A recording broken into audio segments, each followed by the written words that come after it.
Hello dear students, welcome to my YouTube channel. ಇವತ್ತಿನ ಈ ವಿಡಿಯೋದಲ್ಲಿ ತ್ರಿಭುಜಗಳ ನಿರ್ಧಾರಕ ಗುಣಗಳ ಬಗ್ಗೆ ನೋಡೋಣ. ಇಂದಿನ ವಿಭಾಗದಲ್ಲಿ ಎರಡು ತ್ರಿಭುಜಗಳು ಸಮರೂಪವಾಗಬೇಕಾದರೆ ಅವುಗಳ ಅನುರೂಪ ಕೋನಗಳು ಸಮವಾಗಿರಬೇಕು ಹಾಗೂ ಅವುಗಳ ಅನುರೂಪ ಬಾಹುಗಳ ಅನುಪಾತ ಸಮವಾಗಿರಬೇಕು ಎಂದು ನಾವು ನಿರೂಪಿಸಿದ್ದೇವೆ. ಈಗಾಗಲೇ ಹಿಂದಿನ ವಿಡಿಯೋದಲ್ಲಿ ನಾವು ಈ ಸ್ಟೇಟ್ಮೆಂಟನ್ನು ಕಲ್ತಿದ್ದೀವಿ. ಅಂದರೆ ನೋಡ್ರಿ ಇಲ್ಲೇ ತ್ರಿಭುಜ ಎ ಬಿ ಸಿ ಮತ್ತು ತ್ರಿಭುಜ ಡಿ ಇ ಎಫ್ಗಳಲ್ಲಿ ಇಲ್ಲಿ ನೋಡಿ ಅನುರೂಪ ಕೋನಗಳು ಸಮವಾಗಿರಬೇಕು ಅಂತ ಹೇಳಿದ್ದಾರೆ. ಅಂದರೆ ಕೋನ ಎಗೆ ಕೋನ ಡಿ ಏನಾಗೈತಿ ಸಮವಾಗೈತಿ, ಅದೇ ರೀತಿ ಕೋನ್ ಬಿಗೆ ಕೋನ್ ಇ ಸಮವಾಗೈತಿ, ಅದೇ ರೀತಿ ಕೋನ್ ಸಿಗೆ ಕೋನ ಎಫ್ ಸಮವಾಗೈತಿ. ಹಂಗಂದ್ರೆ ಇಲ್ಲಿ ಏನಾಯ್ತು, ಅನುರೂಪ ಕೋನಗಳು ಏನಾದ್ರು ಸಮವಾದು. ಅದೇ ರೀತಿ ಅನುರೂಪ ಬಾಹುಗಳು ಸಮವಾಗ್ತಾವ ಅಂತ ನೋಡೋಣ. ಇಲ್ಲಿ A B divided by D ಇನ is equal to B C divided by E F is equal to A C divided by ಅಥವಾ C A divided by F ಡಿನ. ಆದರೆ ಆಗ ಆ ತ್ರಿಭುಜಗಳು ಸಮರೂಪವಾಗಿರುತ್ತವೆ. ಅಂದರೆ ಎಲ್ಲ ಅನುರೂಪ ಕೋನಗಳು ಮತ್ತು ಅನುರೂಪ ಬಾಹುಗಳ ಅನುಪಾತ ಸಮಾನುಪಾತದಲ್ಲಿ ವಿಭಾಗಿಸಿದ್ರಂದ್ರೆ ಅವುಗಳನ್ನು ನಾವು ಆ ಎರಡು ತ್ರಿಭುಜಗಳನ್ನು ನಾವೇನಂತ ಹೇಳ್ತೀವಿ, ಸಮರೂಪಿ ತ್ರಿಭುಜಗಳು ಅಂತ ಹೇಳ್ತೀವಿ. ಎರಡು ತ್ರಿಭುಜಗಳ ಸಮರೂಪತೆಯನ್ನು ಯಾವ ಸಿಂಬಾಲಿಂದ ಗುರುತಿಸ್ತೀವಿ ನೋಡ್ರಿ, ಅದರ ಸಂಕೇತ ಈ ರೀತಿಯಾಗಿದೆ. ಇದನ್ನು ನಾವು ಸಮರೂಪ ಅಂತ ಗುರುತಿಸ್ತೀವಿ. ಇಲ್ಲೇ ನೋಡ್ರಿ ಸಂಕೇತ, ಈ ಸಂಕೇತವನ್ನು ನಾವೇನಂತ ಹೇಳ್ತೀವಿ, ಸಮರೂಪ ಎಂದು ಸೂಚಿಸುತ್ತೇವೆ. ಅದೇ ರೀತಿ ಈ ಸಂಕೇತವನ್ನು ಸರ್ವಸಮ್ಮತೆ ಎಂಬ ಸಂಕೇತದಿಂದ ಸೂಚಿಸ್ತೀವಿ. ಈ ಸಂಕೇತವನ್ನು ಸರ್ವಸಮ್ಮತೆ ಅಂತ ಕರಿತೀವಿ. ಇಲ್ಲಿವರೆಗೂ ಅರ್ಥ ಆಗಿದೆ ಅಲ್ರಿ? ನೆಕ್ಸ್ಟ್ ಪೇಜ್ ನಂಬರ್ 97ರಲ್ಲಿ ಒಂದು ಇಂಪಾರ್ಟೆಂಟ್ ಥಿಯರಮ್ ಇದೆ. ಅದೇನಪ್ಪ ಅಂದರೆ ಎರಡು ತ್ರಿಭುಜಗಳಲ್ಲಿ ಒಂದು ತ್ರಿಭುಜದ ಮೂರು ಬಾಹುಗಳು ಮತ್ತೊಂದು ತ್ರಿಭುಜದ ಮೂರು ಬಾಹುಗಳೊಡನೆ ಸಮಾನುಪಾತ ಹೊಂದಿದ್ದರೆ, ಅಂದರೆ ಅನುಪಾತ ಒಂದೇ ಆದರೆ ಅವುಗಳ ಅನುರೂಪ ಕೋನಗಳು ಸಮನಾಗಿರುತ್ತವೆ ಮತ್ತು ಅದರಿಂದಾಗಿ ಆ ಎರಡು ತ್ರಿಭುಜಗಳು ಸಮರೂಪಿಗಳಾಗಿರುತ್ತವೆ. ಈ ಪ್ರಮೇಯವನ್ನು ನಿಮಗೆ ಸ್ಟೇಟ್ಮೆಂಟ್ ಈ ರೀತಿ ಕೊಟ್ಟರೆ ಸಾಲ್ವ್ ಮಾಡಿರಿ. ಇಲ್ಲ ಅಂದರೆ ನಿಮಗೆ ತ್ರಿಭುಜಗಳ ನಿರ್ಧಾರಕ ಗುಣ ಪ್ರಮೇಯವನ್ನು ನಿರೂಪಿಸಿ ಅಂತ ಕೇಳಿದ್ರಂದರೆ ಈ ಸ್ಟೇಟ್ಮೆಂಟ್ ಬರೋದು ಪ್ರಮೇಯವನ್ನು ನಿರೂಪಿಸಬೇಕು. ಈ ಪ್ರಮೇಯವನ್ನು ನಾನು ಈಗಾಗಲೇ ಹಿಂದಿನ ವಿಡಿಯೋದಲ್ಲಿ ತಿಳಿಸಿದ್ದೀನಿ. ಅದರದ್ದು ಲಿಂಕನ್ನು ನಾನು ಡಿಸ್ಕ್ರಿಪ್ಷನ್ ಬಾಕ್ಸ್ನಲ್ಲಿ ಹಾಕಿರ್ತೀನಿ. ಇಲ್ಲ ಅಂದರೆ ನೀವು ಪ್ಲೇಲಿಸ್ಟಿಗೆ ಹೋಗಿ ಅಧ್ಯಾಯ 6 ತ್ರಿಭುಜಗಳು ಅನ್ನೋ ಪ್ಲೇಲಿಸ್ಟ್ ಒಳಗೆ ಹೋಗಿ ಚೆಕ್ ಮಾಡಿದ್ರಂದರೆ ಪ್ರಮುಖವಾದ 4 ಅಂಕದ ಪ್ರಶ್ನೆಗಳು ಅಂತ ಒಂದು ವಿಡಿಯೋ ಮಾಡಿದ್ದೀನಿ.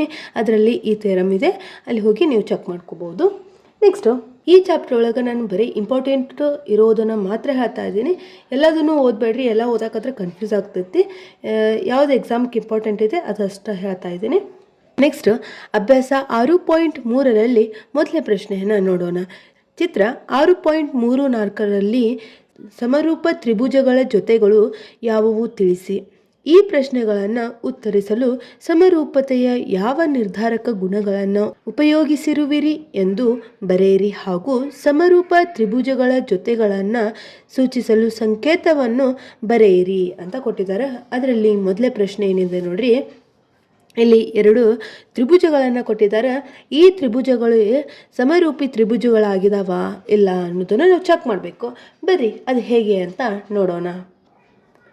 ಇದರಲ್ಲಿ ಮೊದಲೇ ಪ್ರಶ್ನೆಯಲ್ಲಿ ಒಂದನೇದು ಏನಿದೆ, ಎರಡು ತ್ರಿಭುಜಗಳ ಎ ಬಿ ಸಿ ಮತ್ತು ಪಿ ಕ್ಯೂ ಆರ್ ಅಂತ ಎರಡು ತ್ರಿಭುಜಗಳನ್ನು ಕೊಟ್ಟಿದ್ದಾರೆ. ತ್ರಿಭುಜ ಎ ಬಿ ಸಿ ಮತ್ತು ತ್ರಿಭುಜ ಪಿ ಕ್ಯೂ ಆರ್ ಅಲ್ಲಿ ಈ ಎರಡು ತ್ರಿಭುಜಗಳಲ್ಲಿ ಏನೇನಾಗಿದ್ದಾವೆ ನೋಡ್ರಿ, ಕೋನ್ ಎ ಈಸ್ ಈಕ್ವಲ್ ಟು ಕೋನ್ ಪಿನ ಈಸ್ ಈಕ್ವಲ್ ಟು 60 ಡಿಗ್ರಿ. ಎರಡು ಅನುರೂಪ ಕೋನಗಳು ಏನಾಗಿದ್ದಾವೆ, ಇಲ್ಲಿ ಸಮ ಆಗಿದ್ದಾವು. ಅದೇ ರೀತಿ ಕೋನ್ ಬಿ ಈಸ್ ಈಕ್ವಲ್ ಟು ಕೋನ್ ಕ್ಯೂ ಈಸ್ ಈಕ್ವಲ್ ಟು 80 ಡಿಗ್ರಿನ. ಇಲ್ಲಿ ಅನುರೂಪ ಕೋನಗಳು ಏನಾಗಿದ್ದಾವೆ, ಸಮವಾಗಿದ್ದಾವ.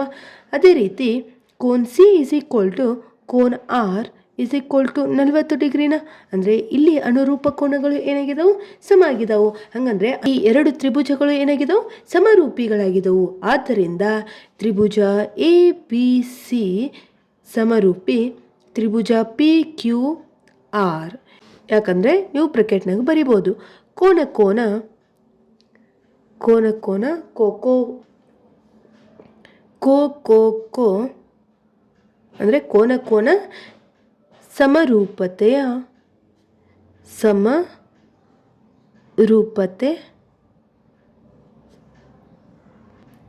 ನಿರ್ಧಾರಕ ಗುಣ ನಿರ್ಧಾರಕ ಗುಣ. ಇದು ಅರ್ಥ ಆಯ್ತಲ್ರಿ. ನೆಕ್ಸ್ಟ್ ಎರಡನೇ ಪ್ರಶ್ನೆ ಏನಿದೆ ನೋಡ್ರಿ. ಇಲ್ಲಿ ತ್ರಿಭುಜ ಎ ಬಿ ಸಿ ಮತ್ತು ತ್ರಿಭುಜ ಪಿ ಕ್ಯೂ ಆರ್ ಅಂತ ಎರಡು ತ್ರಿಭುಜಗಳ ಕೊಟ್ಟಿದ್ದಾರೆ. ಈ ಎರಡು ತ್ರಿಭುಜಗಳು ಸಮರೂಪಿ ತ್ರಿಭುಜಗಳಾಗಿದ್ದಾವ ಇಲ್ಲ ಅಂತ ಚೆಕ್ ಮಾಡೋಣ. ಬರೀ ಅದು ಹೇಗೆ ಅಂತ ನೋಡೋಣ.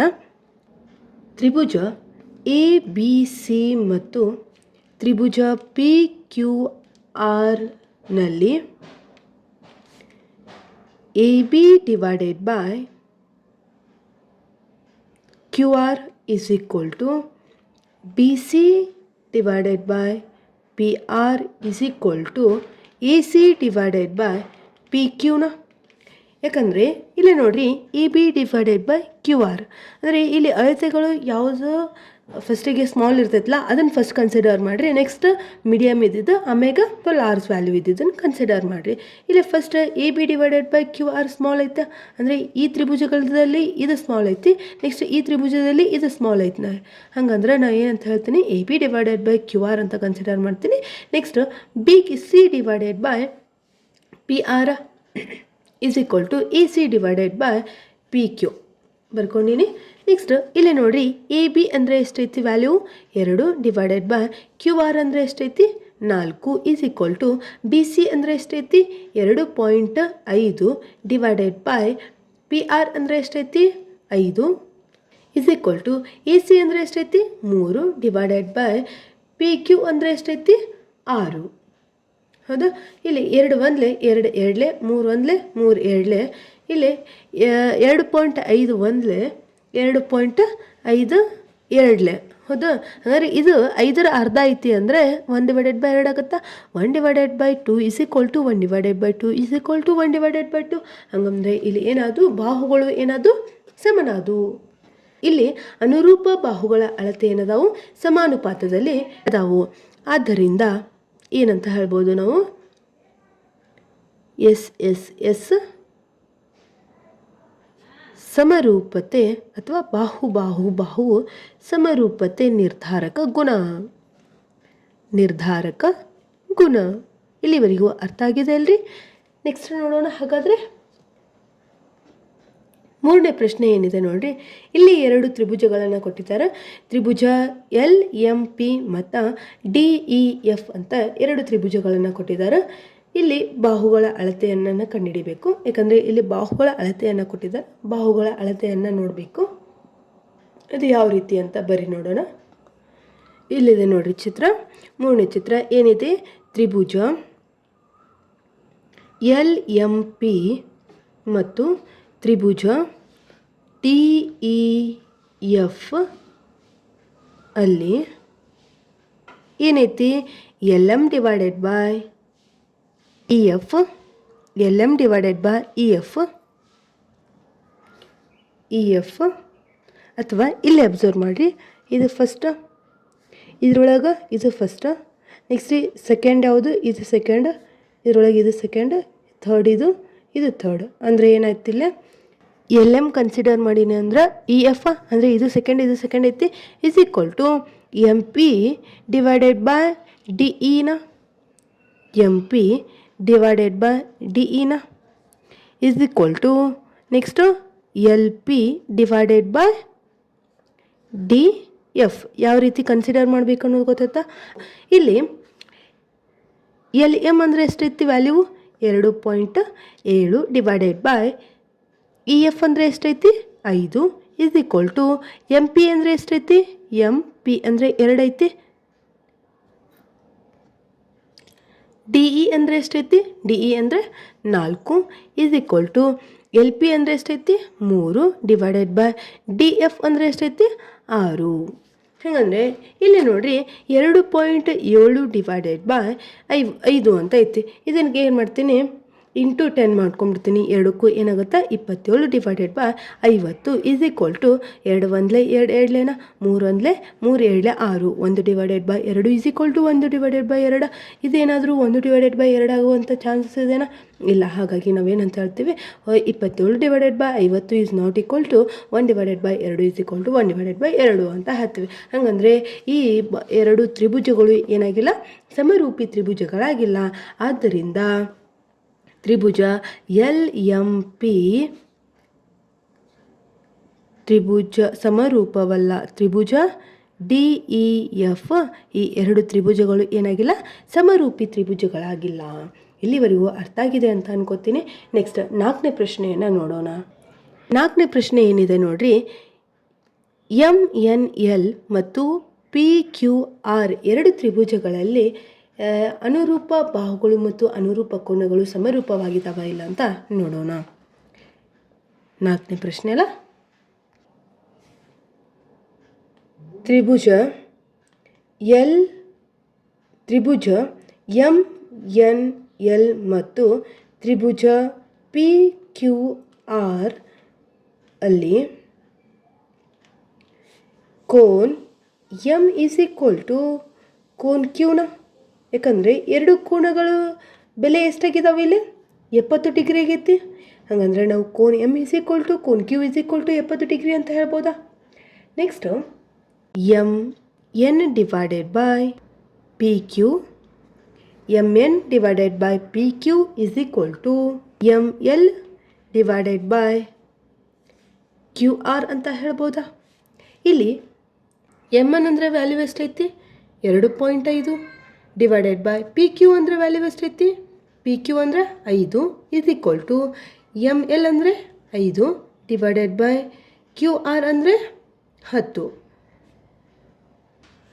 5ರ ಅರ್ಧ ಇಲ್ಲೈತಿ, 10ರ ಅರ್ಧ ಇಲ್ಲೈತಿ. ಹಾಗಂದರೆ 2.5 ಒಂದಲೇ 2.5 ಎರಡಲೇ 5.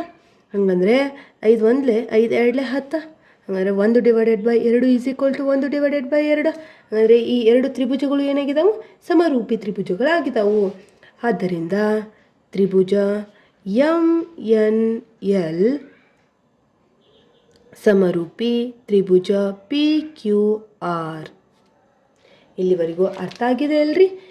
ನೆಕ್ಸ್ಟ್ 5ನೇ ಪ್ರಶ್ನೆ ಏನಿದೆ ನೋಡ್ರಿ. ಇಲ್ಲಿ ತ್ರಿಭುಜ ABC ಮತ್ತು ತ್ರಿಭುಜ DEF ಅಂತ ಎರಡು ತ್ರಿಭುಜಗಳಿದಾವೆ. ಈ ಎರಡು ತ್ರಿಭುಜಗಳು ಸಮರೂಪಿ ತ್ರಿಭುಜಗಳಾಗಿದ್ದಾವೆ ಇಲ್ಲ ಅಂತ ಚೆಕ್ ಮಾಡೋಣ. ಬರ್ರಿ ನೋಡೋಣ. ತ್ರಿಭುಜ ABC ಮತ್ತು ತ್ರಿಭುಜ DEF ಅಲ್ಲಿ ಕೋನ್ A ಈಸ್ ಈಕ್ವಲ್ ಟು ಕೋನ್ F. ಕೋನ್ A ಈಸ್ ಈಕ್ವಲ್ ಟು ಕೋನ್ F. ಯಾಕಂದರೆ ಈ ಎರಡು ಏನಾಗಿದ್ದಾವೆ ತ್ರಿಭುಜಗಳು, ಈ ಎರಡು ತ್ರಿಭುಜಗಳ ಕೋನಗಳು ಏನಾಗಿದ್ದಾವೆ? ಸಮರೂಪಿಗಳಾಗಿದ್ದಾವೆ. ಹಾಗಂದರೆ ಇಲ್ಲಿ ಸ್ವಲ್ಪ ಅಬ್ಸರ್ವ್ ಮಾಡಿರಿ. ಕೋನ್ A ಈಸ್ ಈಕ್ವಲ್ ಟು ಕೋನ್ F ಈಸ್ ಈಕ್ವಲ್ ಟು 80 ಡಿಗ್ರಿನ. ಇಲ್ಲೇ ಕೋನ್ A ಈಸ್ ಈಕ್ವಲ್ ಟು ಕೋನ್ F is equal to 80 degree ಅಂತ ಕೊಟ್ಟಿದ್ದಾರೆ. ಇದು ದತ್ತ ಅವರ ಕೊಟ್ಟಿರುವಂತಹದ್ದು. Next AB divided by DF is equal to BC divided by EF. AB divided by DF is equal to BC divided by EF. ಇವು ಎರಡು ಬಾಹುಗಳು ಸಮವಾಗ್ತಾವಿಲ್ಲ ಅಂತ ನೋಡ್ರಿ. ಇಲ್ಲಿ EB ಅಂದರೆ ಎಷ್ಟೈತಿ? 2.5 ಡಿವೈಡೆಡ್ ಬೈ DF ಅಂದರೆ ಎಷ್ಟೈತಿ? 5 ಈಸ್ ಈಕ್ವಲ್ ಟು BC ಅಂದರೆ ಎಷ್ಟೈತಿ? 3 ಡಿವೈಡೆಡ್ ಬೈ EF ಅಂದರೆ ಎಷ್ಟೈತಿ? 6. 3 ಒಂದಲೇ 3 ಎರಡಲೇ 6. 2.5 ಒಂದಲೇ 2.5 ಎರಡಲೇನ. ಹಾಗಂದರೆ ಇಲ್ಲಿ ಏನಾದರೂ ಬಾಹುಗಳು ಸಮವಾದು. 1 divided by 2 is equal to 1 divided by 2. ಅಂದರೆ ಅನುರೂಪ ಬಾಹುಗಳು ಏನಾದರೂ ಸಮಾನುಪಾತದಲ್ಲಿ ವಿಭಾಗಿಸ್ತಾವೆ. ಆದರೆ ಅನುರೂಪ ಕೋನಗಳು ಸಮಾನುಪಾತದಲ್ಲಿ ವಿಭಾಗಿಸ್ತಾವ ಇಲ್ಲ ಅನ್ನೋದನ್ನು ಚೆಕ್ ಮಾಡಬೇಕಲ್ಲ. ಇಲ್ಲಿ ಕೋನು B ಈಸ್ ಈಕ್ವಲ್ ಟು ಕೋನ್ F. ಇಲ್ಲಿ ಕೋನ್ ಬಿಗೆ ಕೋನ್ F ಅನುರೂಪ ಕೋನವಲ್ಲ, ಹೌದಾ? ಹಾಗಾದ್ರೆ ನಾವೇನಂತ ಹೇಳ್ಬೋದು? ಕೋನ್ B is not equal to ಕೋನ್ F ಅಂತ ಹೇಳ್ಬೋದಾ? ಇಲ್ಲಿವರೆಗೂ ಅರ್ಥ ಆಗಿದೆ ಅಲ್ರಿ? ಹಾಗಂದ್ರೆ ಈ ಎರಡು ತ್ರಿಭುಜಗಳು ಏನಾಗಿಲ್ಲ ಸಮರೂಪವಲ್ಲ. ಆದ್ದರಿಂದ ತ್ರಿಭುಜ ABC ಸಮರೂಪವಲ್ಲ. ತ್ರಿಭುಜ DEF. ಇಲ್ಲಿವರೆಗೂ ಅರ್ಥ ಆಗಿದೆ ಅಲ್ರಿ? ನೆಕ್ಸ್ಟ್ 6ನೇ ಪ್ರಶ್ನೆ ಏನಿದೆ ನೋಡ್ರಿ. ತ್ರಿಭುಜ DEF ಮತ್ತು PQR ಈ ಎರಡು ತ್ರಿಭುಜಗಳು ಸಮರೂಪಿ ತ್ರಿಭುಜಗಳಾಗಿದ್ದಾವೆ ಇಲ್ಲ ಅಂತ ಚೆಕ್ ಮಾಡಬೇಕು. ಬರೀ ಅದು ಹೇಗೆ ಅಂತ ನೋಡ್ರಿ. ಏನೇನು ಕೊಟ್ಟಿದ್ದಾರೆ? ತ್ರಿಭುಜ DEF ಅಲ್ಲಿ ಏನೇನು ಕೊಟ್ಟಿದ್ದಾರೆ ನೋಡ್ರಿ. ಕೋನ್ D = 70 ಡಿಗ್ರಿನ. ನೆಕ್ಸ್ಟ್ ಕೋನ್ E = 80 ಡಿಗ್ರಿನ. ಅಂದರೆ ಕೋನ್ D ಪ್ಲಸ್ ಕೋನ್ E ಪ್ಲಸ್ ಕೋನ್ F = 180 ಡಿಗ್ರಿ. ಇದು ನಮಗೆ ಗೊತ್ತು. ತ್ರಿಭುಜಗಳ ಒಳಕೋನಗಳ ಮೊತ್ತ ಏನಾಗೈತಿ? 180 ಡಿಗ್ರಿಗೆ ಸಮವಾಗಿರ್ತೈತಿ. ಹಂಗಂದ್ರೆ ಈ ತ್ರಿಭುಜದ ಎರಡು ಕೋನಗಳನ್ನು ಕೊಟ್ಟಿದ್ದಾರೆ. ಇನ್ನೊಂದು ಕೋನ ಏನಾಗೈತಿ ಅನ್ನೋದನ್ನು ನೋಡೋಣ. ಕೋನ್ D = 70 ಡಿಗ್ರಿ ಪ್ಲಸ್ ಕೋನ್ E = 80 ಡಿಗ್ರಿ ಪ್ಲಸ್ ಕೋನ್ F = 180 ಡಿಗ್ರಿ ಆಯಿತು. ಇಲ್ಲಿ cone F = ಎಷ್ಟಾಗುತ್ತಾ? 180 degree as it is ಇಟ್ಕೊಂಡೆ. ಇದು 70ಕ್ಕೆ 80 ಕೂಡಿಸಿದ್ರೆ ಎಷ್ಟಾಯಿತು? 150 ಮೈನಸ್ 150 ಡಿಗ್ರಿ. 180 150 ಕಳೆದ್ರೆ 30 ಡಿಗ್ರಿ. ಹಾಗಂದರೆ ಕೋನ್ F ಬೆಲೆ ಎಷ್ಟಾಯಿತು? 30 ಡಿಗ್ರಿ. ನೆಕ್ಸ್ಟ್ ತ್ರಿಭುಜ PQR ಅಲ್ಲಿ ಏನೇನೈತಿ? ಕೋನ್ Q = ಎಷ್ಟು ಕೊಟ್ಟಿದ್ದಾರೆ? 80 ಡಿಗ್ರಿನ. ನೆಕ್ಸ್ಟ್ ಕೋನ್ R = 30 ಡಿಗ್ರಿ. ಹಾಗಾದರೆ ನಾವು ಕೋನ್ P ಕಂಡುಹಿಡಿಬೇಕಾ? ಇಲ್ಲಿ ಕೋನ್ P ಪ್ಲಸ್ ಕೋನ್ Q ಪ್ಲಸ್ ಕೋನ್ R = 180 ಡಿಗ್ರಿನ. ಅಂದರೆ ತ್ರಿಭುಜಗಳ ಒಳಕೋನಗಳ ಮೊತ್ತ 180ಕ್ಕೆ ಸಮಾಗಿರ್ತೈತೆ. ಕೋನ್ P ಗೊತ್ತಿಲ್ಲ, ಅದನ್ನು ಹಾಗೆ ಇಟ್ಕೊತೀನಿ. ಇದು = 180 ಡಿಗ್ರಿ ಮೈನಸ್ Q ಅಂದರೆ ಎಷ್ಟೈತಿ? 80 ಡಿಗ್ರಿನ. ಮೈನಸ್ R ಅಂದರೆ ಎಷ್ಟೈತಿ? 30 ಡಿಗ್ರಿ. 180 ಮೈನಸ್ 80 ಪ್ಲಸ್ 30 ಮಾಡಿರಿ, ಅವಾಗ ಎಷ್ಟಾಗುತ್ತಾ? 110. ಹಾಗಾದರೆ 180 110 ಕಳೆದ್ರೆ ಎಷ್ಟಾಗುತ್ತಾ? 70 ಡಿಗ್ರಿನ. ಹಾಗಂದರೆ ಕೋನ್ P = ಎಷ್ಟಾಯಿತು? 70 ಡಿಗ್ರಿ. Cone P = 70 degree. ಇಲ್ಲಿವರೆಗೂ ಅರ್ಥ ಆಗಿದೆ ಅಲ್ರಿ? ನೆಕ್ಸ್ಟ್ ಆದ್ದರಿಂದ ಕೋನ್ P = ಕೋನ್ D = 70 ಡಿಗ್ರಿನ. ನೆಕ್ಸ್ಟ್ ಕೋನ್ E = ಕೋನ್ Q = 80 ಡಿಗ್ರಿನ. ನೆಕ್ಸ್ಟ್ ಕೋನ್ F = ಕೋನ್ R = 30 ಡಿಗ್ರಿನ. ಹಾಗಂದರೆ ತ್ರಿಭುಜ DEF ಮತ್ತು ತ್ರಿಭುಜ PQR ಇವು ಎರಡು ಏನದಾವು? ಸಮರೂಪಿ ತ್ರಿಭುಜಗಳಾಗಿದ್ದಾವು. ಇಲ್ಲಿವರೆಗೂ ಅರ್ಥ ಆಗಿದೆ ಅಂತ ಅನ್ಕೋತೀನಿ. ನಿಮಗೇನಾದರೂ ಇದರಲ್ಲಿ ಡೌಟ್ಸ್ ಇದ್ದರೆ ಪ್ಲೀಸ್ ಕಮೆಂಟ್ ಬಾಕ್ಸ್ನಲ್ಲಿ ಕಮೆಂಟ್ ಮಾಡಿ. ಹಾಗೆ ನಮ್ಮ ಚಾನಲನ್ನು ಸಬ್ಸ್ಕ್ರೈಬ್ ಮಾಡಿ. ನೆಕ್ಸ್ಟ್ 7ನೇ ಪ್ರಶ್ನೆ ಏನಿದೆ ನೋಡ್ರಿ. ಚಿತ್ರ 6.35ರಲ್ಲಿ ತ್ರಿಭುಜ OBA ಸಮರೂಪಿ ತ್ರಿಭುಜ ODC ಈ ಎರಡು ತ್ರಿಭುಜಗಳು ಏನಾಗಿದ್ದಾವಂತ? ಸಮರೂಪಿ ತ್ರಿಭುಜಗಳಾಗಿದ್ದಾವಂತ. ಇದರಲ್ಲಿ ಕೋನ BOC ಏನಾಗೈತಿ? 125 ಡಿಗ್ರಿ ಮತ್ತು ಕೋನ CDO ಏನಾಗೈತಿ? 70 ಡಿಗ್ರಿ ಆಗೈತಿ ಅಂತ ಹೇಳಿದ್ದಾರೆ. ಈ ಎರಡು ಕೋನಗಳು ಇಷ್ಟ ಆದ ಅಂದ್ರೆ ಆದರೆ DOC ಕೋನ್ DCO ಮತ್ತು OAB ಅಂದರೆ ಕೋನ್ A ಮತ್ತು ಕೋನ್ Cನ ಕಂಡುಹಿಡಿಬೇಕಾ? ನೀವು ಈ ಎರಡು ಕೋನಗಳನ್ನು ಕಂಡುಹಿಡಿಬೇಕು. ಇವಾಗ ಆ ಎರಡು ಕೋನಗಳ ಬೆಲೆ ಎಷ್ಟಾಗುತ್ತಾ ಅನ್ನೋದನ್ನು ಬರೀ ನೋಡೋಣ.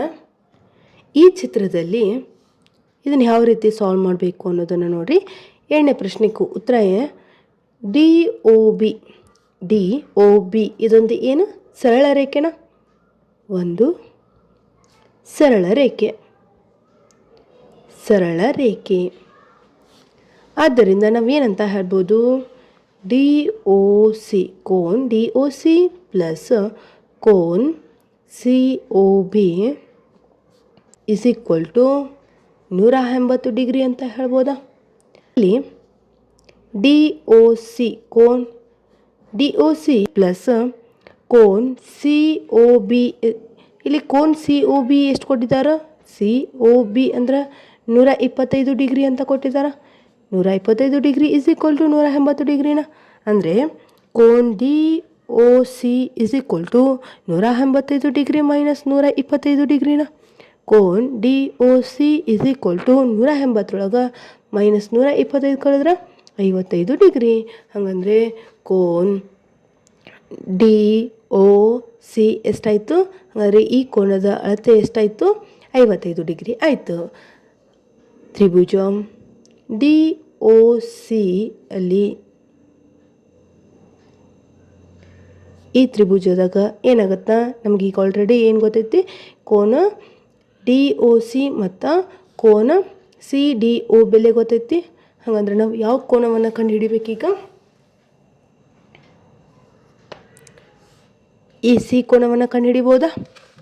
ಅದು ಹೇಗೆ ಅಂತ ನೋಡ್ರಿ. ಇಲ್ಲಿ ಕೋನ್ D O C plus D C O plus C D O is equal to 180 ಡಿಗ್ರಿನ. ಇಲ್ಲಿ ಡಿ ಒ ಸಿ ಅಂದರೆ ಏನು, ಎಷ್ಟು ಸಿಕ್ಕೈತೆ ನಮಗೆ? 55 ಡಿಗ್ರಿನ.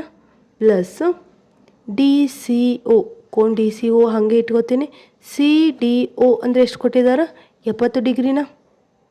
70 degree is equal to 180 degree. ಕೋನ್ D C O is equal to 180 degree minus ಇಲ್ಲ 55 ಡಿಗ್ರಿಗೆ 70 ಡಿಗ್ರಿ ಕೊಡಿಸಿದ್ರೆ ಎಷ್ಟಾಗುತ್ತಾ? 125 ಡಿಗ್ರಿನ. ಕೋನ್ D C O is equal to 180 125 ಕಳೆದ್ರೆ ಎಷ್ಟಾಯಿತು? 55 ಡಿಗ್ರಿ. ಕೋನ್ ಡಿ ಸಿ ಒ ಎಷ್ಟು ಸಿಕ್ತು? 55 ಡಿಗ್ರಿನ.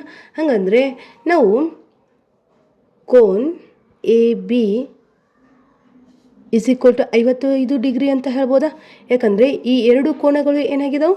ಪರ್ಯಾಯ ಕೋನಗಳ ಪರ್ಯಾಯ ಕೋನಗಳು.